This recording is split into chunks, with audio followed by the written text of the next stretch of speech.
ಹಣವಂತರು ಉಪ್ಪು ಹಾಕುವ ಜಾಡಿಯ ಅಡಿಯಲ್ಲಿ ಇದನ್ನು ಬಚ್ಚಿಡುವುದರಿಂದ ಅವರು ದಿನೇ ದಿನೇ ಶ್ರೀಮಂತರಾಗಿಯೇ ಇರುತ್ತಾರೆ. ಎಲ್ಲರ ಮನೆಯಲ್ಲಿ ಉಪ್ಪು ಇದ್ದೇ ಇರುತ್ತದೆ. ಇದನ್ನು ತಾಯಿ ಲಕ್ಷ್ಮೀ ದೇವಿಗೆ ಹೋಲಿಸುತ್ತಾರೆ. ಉಪ್ಪಿನ ಜಾಡಿಯಲ್ಲಿ ಯಾವಾಗಲೂ ಉಪ್ಪು ತುಂಬಿರಬೇಕು. ಅದು ಹೇಗೆ ತುಂಬಿ ಇರುತ್ತದೆಯೋ ಹಾಗೆ ಅವರ ಮನೆಯಲ್ಲಿ ಹಣ ತುಂಬಿರುತ್ತದೆ. ಉಪ್ಪು ತಳದವರೆಗೆ ಖಾಲಿಯಾಗದ ಹಾಗೆ ನೋಡಿಕೊಳ್ಳಿ. ಉಪ್ಪನ್ನು ಯಾರು ಕೇಳಿದರೂ ಕೊಡಬೇಡಿ. ಒಂದು ವೇಳೆ ಉಪ್ಪನ್ನು ನೀವು ಕೊಟ್ಟರೆ ನಿಮ್ಮ ಮನೆಯಲ್ಲಿರುವ ಲಕ್ಷ್ಮೀ ದೇವಿಯು ಅವರ ಮನೆಗೆ ಹೊರಟು ಹೋಗುತ್ತಾಳೆ. ನಮ್ಮ ಮನೆಯಲ್ಲಿರುವ ಉಪ್ಪಿಗೆ ಮನೆಯಲ್ಲಿರುವ ನೆಗೆಟಿವ್ ಎನರ್ಜಿಯನ್ನು ಓಡಿಸುವ ಶಕ್ತಿ ಇರುತ್ತದೆ.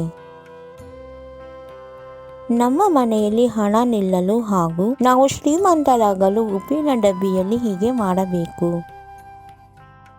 ಒಂದು ಶುಕ್ರವಾರ ಅಥವಾ ಗುರುವಾರ ದಿನದಂದು ಉಪ್ಪಿನ ಜಾಡಿಯ ತಳದಲ್ಲಿ ಹೀಗೆ ಮಾಡಿ. ಒಂದು ಕರ್ಚೀಫ್ ಅಳತೆಯ ಹೊಸದಾದ ಅರಿಶಿನ ಬಣ್ಣದ ಬಟ್ಟೆಯನ್ನು ತೆಗೆದುಕೊಂಡು ಅರಿಶಿನ ಬಟ್ಟೆ ಸಿಗದಿಲ್ಲದ ಪಕ್ಷದಲ್ಲಿ ಬಿಳಿ ಬಣ್ಣದ ಬಟ್ಟೆಗೆ ಅರಿಶಿನವನ್ನು ಬಳಿದು ಒಣಗಲು ಬಿಡಿ. ನಂತರ ಅದರಲ್ಲಿ 9 ಅಡಿಕೆಯನ್ನು ಅದರಲ್ಲಿ ಹಾಕಿ ಒಂದು ಅರಿಶಿನ ಕೊಂಬನ್ನು ತೆಗೆದುಕೊಂಡು ಅದನ್ನು ದೇವರ ಮನೆಯಲ್ಲಿ ಇಟ್ಟು ಪೂಜೆಯನ್ನು ಸಲ್ಲಿಸಿದ ನಂತರ ಅಡಿಕೆಯ ಜೊತೆಯಲ್ಲಿ ಹಾಕಿ.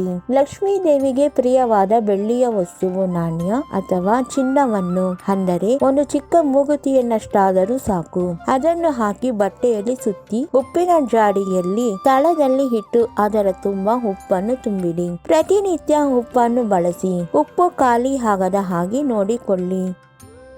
ಇದರಿಂದ 21 ದಿನಗಳಲ್ಲಿ ನಿಮ್ಮ ಆರ್ಥಿಕ ಸ್ಥಿತಿ ಸುಧಾರಿಸುತ್ತದೆ. ನಿಮ್ಮ ಆದಾಯ ಮಾರ್ಗವು ಹೆಚ್ಚಾಗುತ್ತದೆ. ವ್ಯಾಪಾರದಲ್ಲಿ ಲಾಭ ಉಂಟಾಗುತ್ತದೆ. ಖರ್ಚುಗಳು ಕಡಿಮೆಯಾಗುತ್ತದೆ. ಹಣ ಉಳಿತಾಯವನ್ನು ಮಾಡಬಹುದು.